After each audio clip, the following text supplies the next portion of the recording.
What if the greatest comeback in WWE history wasn't just a return, but a declaration of war? WWE Battleground just gave us one of the most jaw-dropping moments in wrestling history. Roman Reigns, the tribal chief himself, stepped back into the ring, but not alone. And what happened next didn't just shift the night. It shifted the entire direction of WWE. So buckle up, because this is not just a recap. This is the beginning of something bigger. This video will take you through the chaos, the shock, and the strategy behind Roman Reigns' dramatic return. You'll relive the tension, dissect the mystery surrounding his new ally, and explore what this means for the future of WWE.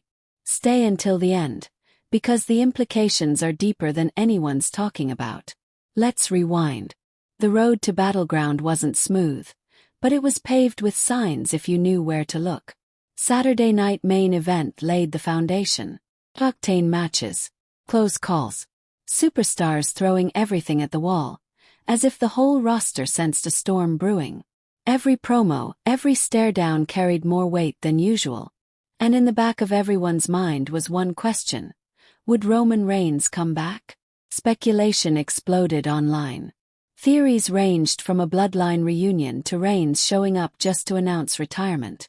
But WWE stayed silent, fueling the anticipation. By the time Battleground arrived, the arena was ready to explode. And it did. Let's talk about the matches. The undercard was stacked, but there were 3 matches that carried the real narrative weight of the night. First, Jey Uso vs. Logan Paul. This one had electricity. On one side you had Jey, a man trying to solidify his solo legacy post-Bloodline. On the other, Logan Paul, still trying to prove that he's more than just a celebrity cameo. The match had everything: reversals, top rope risks, trash talk that felt personal. There were whispers of outside interference. Gunther was spotted backstage, but he never came out. Still, the tension was real. Jey clinched the win, but not without bruises, both physical and psychological. And for a guy carving his own name, that win was crucial. But it was only the beginning. Next, the legacy match. John Cena vs. R-Truth. This one was more than just nostalgia.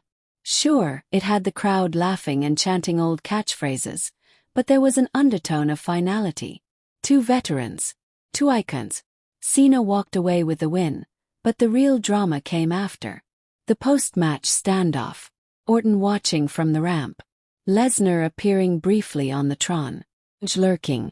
And then, for a split second, a Roman Reigns logo flashed on the screen.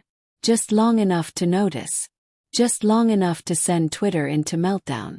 Then came the chaos. Rollins and Breakker vs. CM Punk and Sami Zayn. A dream tag match. 4 megastars with egos too big for one ring. The chemistry between Punk and Zayn was off, and that cost them. Rollins and Breakker took advantage and sealed the win. But no one cared about the pin. 'Cause then the lights went out. Silence. Phones lighting up the arena. A moment suspended in time. And then his music hit. Roman Reigns walked out to the loudest reaction of the night. Thunderous. Uncontainable. But there was something different. No wise man. No Usos. No title belt. And no smile. Roman looked leaner, meaner, focused. He wasn't back to celebrate. He was back to reclaim, to destroy, to reset. But he wasn't alone. Behind him, a cloaked figure, face hidden. No name, no music, just presence. The internet exploded instantly. Who was this? 2 theories have taken over the conversation.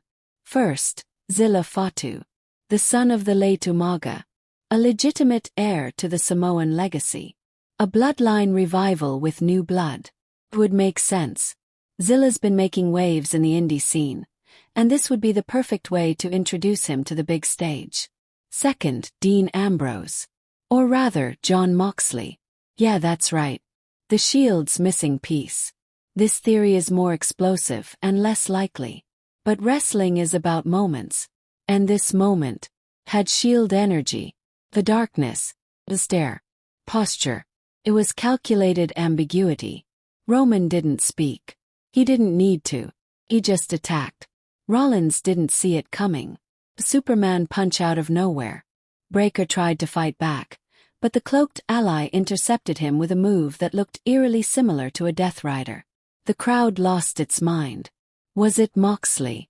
Was it someone new? CM Punk and Sami Zayn vanished from the ring like they knew this wasn't their fight. The beatdown was surgical. No wasted movement. No hesitation. It wasn't a message. It was a massacre. And then Roman finally grabbed a mic. "I left the table. But now I'm flipping it." That line. That one sentence changed everything. This isn't just about the bloodline anymore. It's about dominance, control, erasure of anything that came after Roman's hiatus. Which brings us to the biggest question of all. What does this mean for the bloodline? Because this didn't feel like a return to form. Felt like a reboot. Roman didn't mention Solo. Didn't mention Jimmy. Didn't mention Jay.